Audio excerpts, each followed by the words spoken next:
रहा है कि दिल्ली जो देश की राजधानी है, उसकी जो 26 जनवरी की झांकी होती है, जो हमारा टेब्लो होता है, उसको केंद्र सरकार बार बार रिजेक्ट कर रही है। ये बात बताने योग्य है कि 26 जनवरी की झांकी दिल्ली में ही होती है। दिल्ली देश की राजधानी है। इसके बावजूद 3 साल से लगातार 2022 में दिल्ली की झांकी को रिजेक्ट किया गया, 2023 में दिल्ली की झांकी को रिजेक्ट किया गया और अब 2024 की झांकी के लिए भी दिल्ली सरकार के प्रपोजल को रिजेक्ट कर दिया गया। मैं बताना चाहता हूं कि पिछले कुछ वर्षों से कौन से प्रपोजल हमारी तरफ से जा रहे हैं।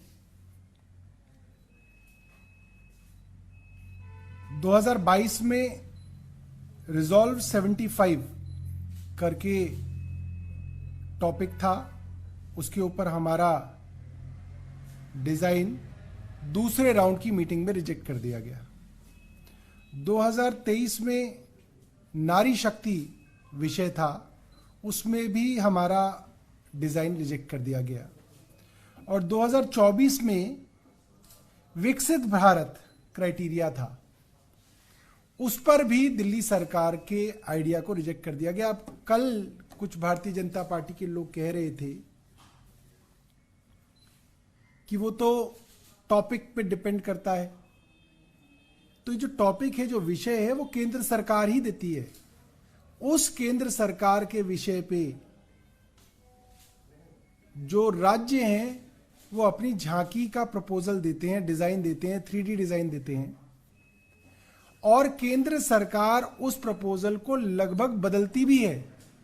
जितनी बार केंद्र सरकार के यहां मीटिंग होती है, उतनी बार उस डिजाइन को वो लोग बदलते हैं और उनके सुझाव के हिसाब से राज्य उसको बदलाव भी करते हैं।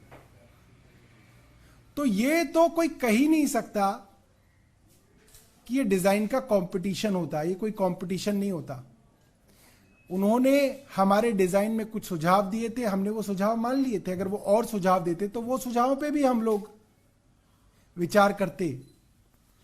विकसित भारत विषय पे क्या कहा जा सकता है कि भारत कैसे विकसित होगा? शिक्षा और स्वास्थ्य व्यवस्थाओं से भारत शिक्षित होगा। और दिल्ली सरकार ने अपने टेबलों के अंदर दिल्ली के स्कूल और दिल्ली के मोहल्ला क्लिनिक्स के मॉडल को प्रपोज किया था। और ये इत्तेफाक नहीं है कि पंजाब सरकार के 26 जनवरी की झांकी को भी केंद्र सरकार ने रिजेक्ट कर दिया है। हमारा मानना है कि यह दुर्भावना वाला कदम है और केंद्र सरकार सिर्फ और सिर्फ आम आदमी पार्टी की सरकारों से बदला लेने के लिए हमारी झांकियों को रिजेक्ट करती है। बहुत बहुत धन्यवाद। आपका कोई प्रश्न है तो आप पूछ सकते हैं। सर, जब खबर ये पंजाब से भी आई थी परसों, तो उसमें ये भी कहा गया, दवे एक तरीके से ये कहा गया कि हर बार अलग अलग राज्यों को मौका दिया जाता है। पिछली बार 17 थे, 12 थे, उस तरीके से कोविड में 12। मैं बात आपकी मान लेता हूं। देश में कितने राज्य हैं? 32। 3 साल के अंदर आप कितने राज्यों को मौका दे सकते हैं? 90 को। 3 साल में 96 राज्यों को मौका मिल सकता है। अगर आप 30 झांकी भी निकालते हैं, कितनी झांकियां निकालते हैं? 20 भी निकालते हैं तो 60 को मौका मिल जाता है। अगर 20 झांकी एक साल में निकलती है तो 3 साल में 60 राज्यों को मौका मिल सकता है। राज्य तो 60 नहीं है, मतलब हर दूसरे साल सभी राज्यों को मौका मिल सकता है। तो केंद्र सरकार का जो लॉजिक है, जो तर्क है, वो एक कुतर्क है। तो ये जो हॉस्पिटल ड्रग केस है, क्या इस साल इसमें दिल्ली सरकार जो स्वास्थ्य सचिव हैं उनके निलंबन की सिफारिश करेगी सर, जब तक इंक्वायरी चलती है? देखिए, मैंने ये पहले भी कहा था और मुझे लगता था कि एलजी साहब उसका स्वयं संज्ञान अब तक ले लेंगे, क्योंकि अखबार में लगातार छप रहा है। 9 मार्च को मैं मंत्री बना। मार्च के ही महीने में मैंने एक मीटिंग ली जिसके अंदर स्वास्थ्य सचिव, डीजीएचएस और अन्य अधिकारी थे। उस मीटिंग में हमने कहा, मेरे निर्देश थे कि आप दवाइयों की इक्विपमेंट्स की और कंज्यूमेबल्स की एक ऑडिट कराइए। ये आदेश बड़े साफ थे। 3 अप्रैल को वो आदेश मिनट्स ऑफ मीटिंग में बनकर प्रकाशित भी हुए। से एक अधिकारी को उसका मंत्री कह रहा है आप ऑडिट कराइए, आपने ऑडिट क्यों नहीं कराई? हो सकता है आप भूल गए हो, दोबारा कहा गया तो भी नहीं कराई, तिवारा कहा गया तो भी नहीं कराई, और उसके अंदर गड़बड़ी निकलती है। तो इसका मतलब क्या है? इसका मतलब यह है मंत्री चाहता था कि गड़बड़ी हो तो सामने आए, अधिकारी चाहते थे कि गड़बड़ी हो तो सामने ना आए। तो क्या उस अधिकारी को निलंबित नहीं करना चाहिए? मैं जानना चाहता हूं केंद्र सरकार से, एलजी साहब से। और अगर अब ये जांच होगी तो इस अधिकारी के रहते जिसने खुद ऑडिट नहीं कराई, क्या ये जांच हो पाएगी?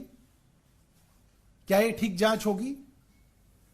भारतीय जनता पार्टी इस अधिकारी को क्यों बचाना चाह रही है जो साफ तौर पे ऑडिट से भाग रहे थे, ऑडिट नहीं करा रहे थे, कहने के बावजूद? वैसे तो मेरे कहने की जरूरत ही नहीं है, आपको मेरे बिना कहे ही समय समय पे इन चीजों की छानबीन करनी चाहिए, ऑडिट करनी चाहिए, ये आपका काम है। मेरे पास तो 7 विभाग है, स्वास्थ्य सचिव के पास तो एक ही विभाग है, उनके पास तो 7 गुना ज्यादा समय है इन कामों के लिए। तो उन्होंने क्यों नहीं कराई? तो हम दोबारा से जो है इसकी सिफारिश भी भेजेंगे, मगर मुझे लगता है कि सिफारिश से पहले ही एलजी साहब को उनका जो है निलंबन करना चाहिए। और दूसरी बात, मैं लिखित में आज से, जब ये मामला आया उससे 2 महीने पहले से ही अक्टूबर में हमने लिखित में दिया है कि उस समय की डीजीएचएस डॉक्टर नूतन मुंडेजा और health secretary doctor SB Deepak Kumar कई सरकार की जरूरी नीतियों को रोकने की कोशिश कर रहे हैं, फरिश्ते स्कीम रोकने की कोशिश कर रहे हैं, अन्य चीजों के लिए जो है पैसे उन्होंने रोक रखे हैं, जानबूझ के चीजों को खराब करने की कोशिश की जा रही है। इनकी सस्पेंशन की जाए, ये सिफारिश मैंने मुख्यमंत्री जी के महोदय जी के तरीके की मार्फत उनके जरिए एलजी साहब को भेजी है। और इन दोनों अधिकारियों के खिलाफ, क्योंकि एलजी साहब ने कार्रवाई नहीं की, केंद्र सरकार ने कार्रवाई नहीं की, हम लोग सुप्रीम कोर्ट, देश की सबसे बड़ी अदालत में गए हैं कि इन दोनों अधिकारियों के ऊपर कार्रवाई की जाए। और ये कह रहे हैं कि गड़बड़ी हो गई। अरे गड़बड़ी हो गई तो तुम्हारे ही तो अधिकारी गड़बड़ी कर रहे हैं, कार्रवाई क्यों नहीं कर रहे हो आप?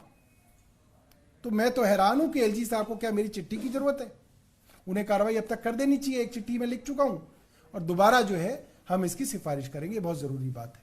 कोविड की क्या रिपोर्ट है? जीनोम सीक्वेंसिंग की रिपोर्ट आ रही है दिल्ली में कोविड की? वो मैंने आपको जो कल मीडिया को कल शाम को बताया वही है। अभी सुबह जो दोबारा आएंगी दोपहर बाद तक तो मैं उसको बताऊंगा।